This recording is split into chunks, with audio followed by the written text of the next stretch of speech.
bisa sebab faktor biologi atau misalnya sebab lain.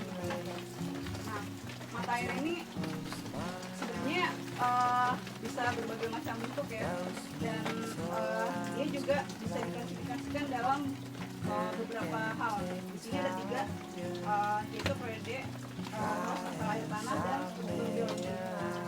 Nah, ini klasifikasi air mata air ini sebenarnya tergantung kita mau membahasnya dari segi apa gitu. Kalau misalkan kita lagi berbicara tentang ini airnya selalu ada apa enggak gitu, mata airnya.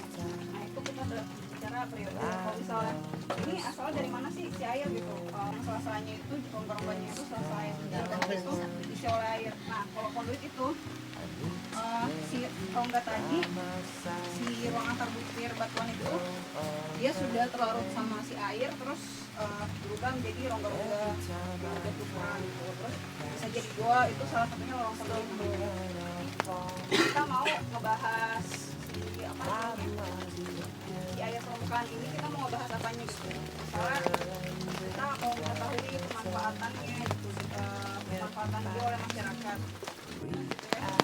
Misalnya kita mau tahu debit air aja gitu. Nah, ini masuknya ke kuantitas.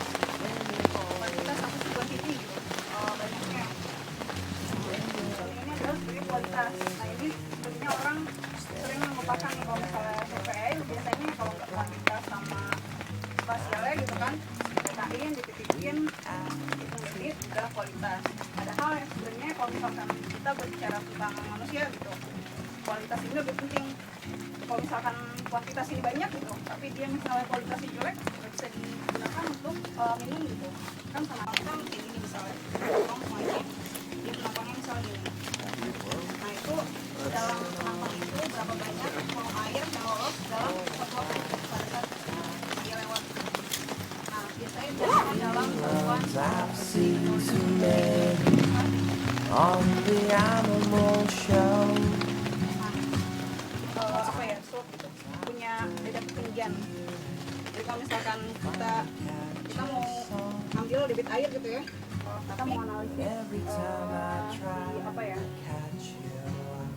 kita mau tahu di situ ada apa aja kan, ada plankton kah, ada nekton kah, atau apa. Pokoknya kalau misalkan masih yang besar-besar gitu, misalnya kayak apa sih, binatang-binatang air yang terlihat gitu ya, itu masih bisa kita ambil. Tapi kan kayak misalnya plankton kan itu biasanya udah nggak terlihat, itu udah agak susah gitu. Tapi biasanya orang mulai dianalisis, misalnya nanti kelihatan misalnya arah ini apa namanya, pelurusan morfologinya gitu kan, terus bisa dilihat, oh misalnya kayaknya yang sungai ini bakal keluarnya di sini gitu.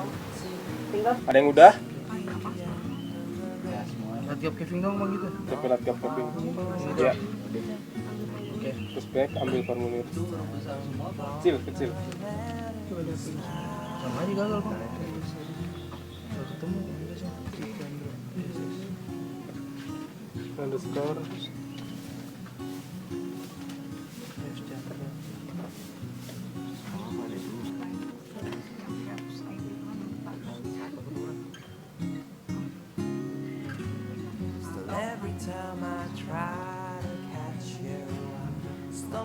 Lama.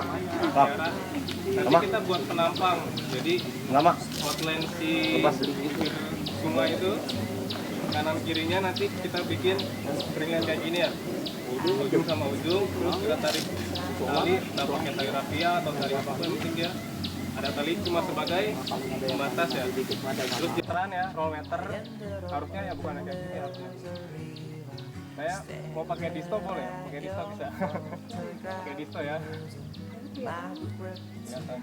Orang yang pertama yang di depan, misalkan siapa nih yang di depan nih, misalkan para relawan.